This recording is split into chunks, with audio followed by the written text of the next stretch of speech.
The War is Over. The Stonehouse Series, Chapter 30. From the far side of a valley, which she had been in before, Martha looked to the southeast.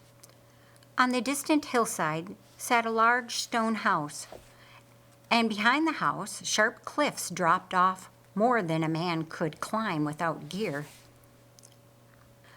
Originating from somewhere below her, a flashing movement captured her attention. She continued moving forward, but focused her eyes towards the questioned spot on the east side of the valley floor. Movement again burst forth, escaping from behind a treetop which had blocked her view, a dark shape, a horse struggling. Sunbeams burned through from behind a cloudy sky and struck the horse, reflective light bouncing from the animal's sweat-drenched sides. The black creature reared up on its hind feet, fighting against ropes, which anchored it to its unfolding horror. One rope was hanging loosely and tied off to a heavy timber post. A second rope was held tightly by the left hand of a man near the post. He was clothed in a tunic. It was tied at his waist, and his left arm and legs half naked. Glaring down at his tormentor, with his ears laid back and nostrils flared, the black horse pawed the air above the man. Majestic though the black horse was, he fully fought his fear of entering the controlled dominion of the sweaty human. Throwing his head from side to side while searching out his target, his black hoofs raked the air above the tunic man's hairy head, coming down upon him. Martha screamed, "Ah! It kicked him!" The horse kicked him in the head. "Oh, God, help him now!" "Is he dead? Kicked in the head and killed? His head bashed in by some wicked horse?" Captivated by the sight before her, Martha shouted out, "Oh, beat that horse!" Drawing back with his heavily muscled right arm, tunic man hammered the horse. He hadn't struck the animal before its violently attacking action, and Martha doubted if he would have to hit the horse again. The big black stallion was being driven through an invisible fence. Kicking and screaming he went, being encased within the command of a man. With a solid grip, he approached the dripping beast, its sides heaving with air surging through its lungs. The man slowly reached up with his right hand and took hold of its flowing mane while staring into its left eye. And with his left hand, he moved a bridle up, guiding a bit into its mouth. Then sliding his hand up over the horse's sweaty face, he exchanged handholds on the mane, and with one fluid movement, he threw himself onto its back, and the two, as one, were off, pounding around the ring. Minutes went by, and his frantic flight became empty.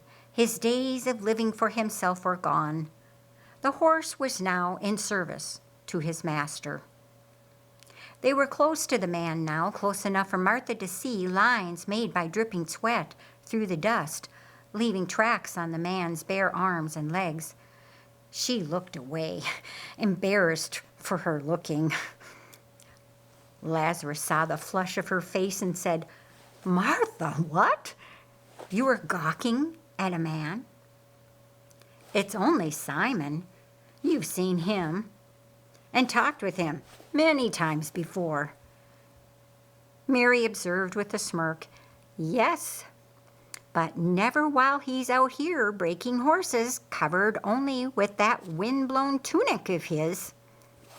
"Enough," stated Martha. "We are here on business. Maybe we should come back another time." "No," Laz said. "This is the appointed time. Just look at your feet for a while. You'll be fine," he added with a quizzical sound to his voice. Martha was studying her toes and stones on the ground around her sandals as Simon approached all three. "My friends, it's good to see you. I would greet you properly, but But then you, too, would look like a dusty Bethany road. And greetings to you, Simon, answered Lazarus. It's good to know you really do have arms and legs, and with healthy skin, I might add, stated Lazarus, throwing his sister a glance. She was pushing a stone around with her toe. Simon responded, well, Jesus has a way of fixing things completely if he's given the space to do so. I see that the mole, which was at your hairline, the one that used to be above your right ear, it is also gone. Martha spun around to look at her brother. She hadn't noticed, but yes, the mole was gone. Lazarus pulled up his sleeve and checked to see. The other one, just above his left elbow, it was also gone. Simon addressed his guests. We will have dinner on the veranda.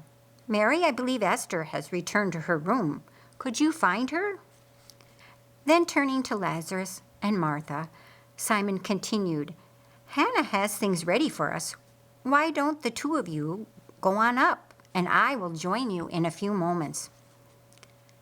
Yes, Simon, very good, answered Lazarus. We will see you there.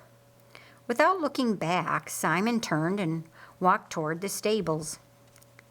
Lazarus was studying his sister. Her face was pointed toward stone steps leading to the house, but her eyes followed Simon entering the stable. My sister, she is twitter-pated? Gawking after Simon? I should have known. I suppose I really did.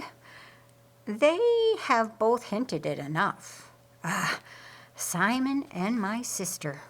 What am I to do? What will Mary say? True, he is a godly man, and he owns half the town with servants. They call him Lord and Master, owner. Esther turned at the sound. It was Mary knocking at her door, within the servants' quarter of the house. Is that you, Mama? She called out. The room of her mother and stepfather was just next door. Esther, it's me, Mary. Oh, Mary, come on in. I've been waiting for you. Mary stepped into the room. Esther was off to the side pulling on a clean robe. Esther tied a colored sash around her slender waist. Come, I must keep moving. I have vegetables prepared outside on the step, and I need to grab them first and bring them up to the kitchen. I must finish building the salad and serve the meal. Around Simon's veranda table, 3 Fens sat. Undisclosed history held them together as well as their love for each other. Each one lived in the same house where they were born, and in that thought were hidden mysteries. In the silence which surrounded them, Lazarus looked towards his childhood friend. Simon, when I was born, you were 4 years older than me, and yet by the time I was 5, you were my best friend. You know, I have always wondered, but have never asked, how is it you survived? You grew up in this house here in this town. There are no other men alive from Bethany to Bethlehem who are within 16 months of your age. How is this possible? You survived when others died.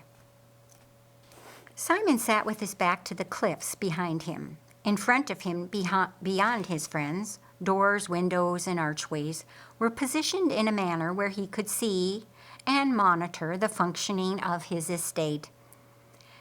At his feet was a hemp floor mat. Beneath the floor mat were 3 small drains to pipe away water to keep the stone floor of his veranda dry.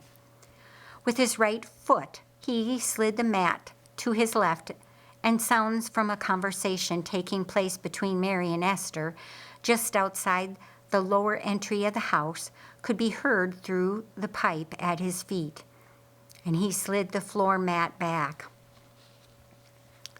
My great-grandfather built this house. He had a sister by the name of Anna, and my friend If I answer your question, I not only trust the two of you with my past, but I also trust you with my future.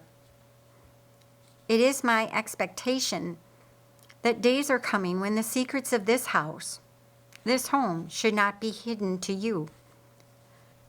Turning his gaze to Martha, he added, "All of my life I have been fond of you, Martha, but the first sign of leprosy showed up before my father died. As the youngest of my family and the only son, I was afraid and hid the symptoms. By the time Jesus healed me, 25% of my skin was affected. Because of the leprosy, certain relationships could not be established. But that was then, and this is now. I know these are precarious times, but there is such strength in unity. And since your father is not here to ask, I will ask your brother." Lazarus felt the blood drain from his face and his mouth went dry. And he looked at his sister. She was biting her lower lip to keep from giggling like a little girl. "Lazarus, I am asking you for your sister's hand in marriage, on the condition, of course, for this to be agreeable with your sister." "How? When? Martha?" Lazarus stammered, looking at his sister, who simply nodded to her brother. Looking back at Simon with wide eyes, Lazarus swallowed hard and said, "Yes?" The chatter of Mary and Esther came around the corner from Hannah's kitchen, but they stopped and sort of stood there watching as Simon, kneeling by the side of Martha's chair, very delicately placed a kiss upon her lips. "We must have missed something," stated Mary, with both her hands bolted to her hips. "What is going on here?" It's okay, Mary," answered a flustered Lazarus. "He asked me first." "What?" Mary demanded. "He said, 'It's nice that you brought your sister over here, and oh, by the way, can I kiss her?'" "No," replied Lazarus. "He asked me if he could marry her." "Oh, yes, way to go, Master," yipped Esther. "Kiss her again."